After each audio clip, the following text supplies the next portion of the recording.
Assalamu alaikum guys, the loving family back with another one, and today's recipe of choice needs not an introduction, but first we need to head over to my local grocery store for some supplies. So we're going to head straight over to the Masala Bazaar, which is just down the road from where I live. I need to go and see Mr. Butcherman, get myself hooked up with some chicken. Oh, but there's my boy Big Sully, yes. So anyway, we're going to head over to the butcher and we're going to try and get a chicken off him with some skin on. I've asked him to chop it into 8 pieces.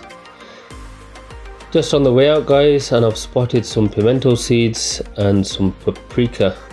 To be fair, I'm running low, so it helps that I've spotted these. Just going to get these as well, pay up at Mr. Cashier, and we're going to be heading straight home.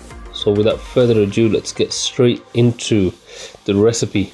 So I've got our chicken here in a mixing bowl, and all that I've added to it is some single cream and some Louisiana hot sauce.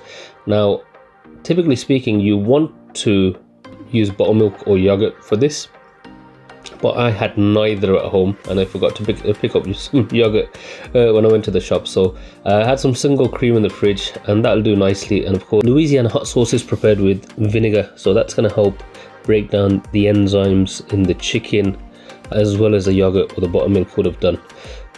On a side note guys, what do you guys think of the fries or the chips that KFC serves with its chicken nowadays? I don't know about you, but what they serve in the UK is these kind of rustic chips. And first and foremost, the quality is kind of the quantity is kind of lacking, and secondly, the taste kind of dead, if you ask me. So yeah, you could say the quantity and the quality. Let me know what you guys think and what you guys get served up with your KFC wherever you're from. So anyway, I'm just preparing some of my own chips, some of my own homemade sort of rustic chips, and you can see that we've just chopped up a couple of russet potatoes into these thin little battens, and they're going to do just nicely. But what we are going to have to do guys is get as much moisture out of the potatoes as we can, because that moisture is going to be your enemy when it comes to frying. So what I like to do is I like to sprinkle the potatoes with some salt and let them sit for a while. They reduce a bunch of moisture which collects at the bottom of the plate, and then I just like to wash off all of that salt and starch. Try and get out as much excess starch as you can, and then just on a couple of paper towels I'll lay out the potatoes and then dry off as much moisture as I can, and then I finish off with some corn starch or corn flour. Just give them a nice little shake, get all of the potato chips nicely coated, and then pop that off to a side while we prepare our chicken seasoning. We're going to do a 3-stage dredge, and now what that means is we're going to have a seasoning flour, and that's exactly what we're preparing just now, to which to some flour we've just added some salt, to some pepper, or rather that's the pimento seeds that I got, which I've ground down, and I like to use that as my sort of pepper alternative. And we've got some MSG. I know it's a bit controversial, some people don't like to use MSG because of all of the hoax and false reports relating to it, but it's a load of hogwash guys. MSG is a good stuff, trust me. Here we've got some garlic and onion powder mix, and lastly some cumin and coriander. Not quite the Colonel's original recipe, but hey, this is my chicken, this ain't no KFC. This is LFC, yeah, loving family fried chicken.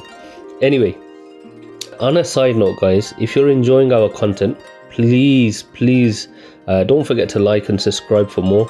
It really does help us grow as a channel. And on that note guys, we've recently hit the 1k subs milestone, so a big thank you to everybody who subscribed. It means a lot to us, and it's sort of the driving force behind us continuing to create this content.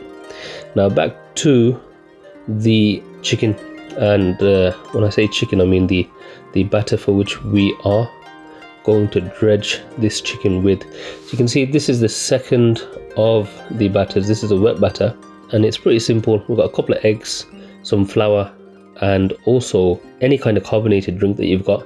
I like to use 7-Up, Sprite, or just some kind of lemonade, maybe Mountain Dew's good. I know some people prefer to go without this a sweet carbonated drink. They might just use club soda, we call it soda water here in the UK.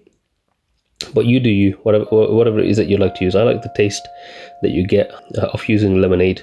So this is why I use lemonade in my wet batter. And the third of our bowls is just some regular plain flour with a bit of salt and some pepper, and this is going to be sort of the initial step for coating the chicken.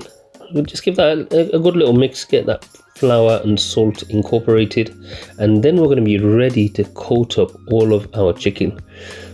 The rest of it needs not any sort of narration or commentary, so I'm going to let you guys observe. We're just coating the chicken in our 3 bowls, starting off with the first stage, which was a plain flour, moving onto the wet batter, and you're going to want to drip off as much excess as you can before going into the last one, where you're going to want to compact as much of that seasoning flour into each and every piece of your chicken.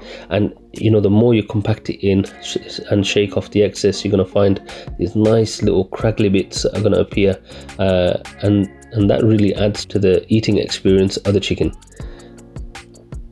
So you can see, guys, there's a nice piece of chicken, a nice thigh, and here's our chicken, guys, ready on a baking tray for us to start chucking into our oil. Now the chips, this is probably the last step that I need to mention.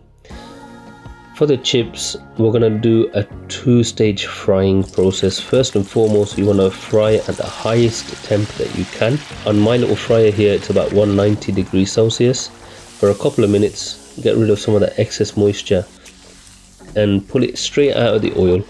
Let it heat up once more and then chuck it straight back in, and that's what we did. We get lovely rustic looking home fries in with the chicken, guys, and you're going to want to cook these for, I'd say, 8 to 10 minutes to flip your chicken so that you can get it cooked well on both sides. You can see that my chicken pieces here, or this wing in fact, was protruding from the oil. So yeah, it definitely needs a flip to get it cooked on both sides. They look lovely, guys, really crisp, nice color on the coating right there. And I'll pull these out of the oil, guys, and we're just about ready to eat. I hope you give this recipe a go, or in fact don't do what works for you. Maybe if you've been able to take some kind of pointers from our style of fried chicken, let us know. And until next time, guys, stay safe and salam.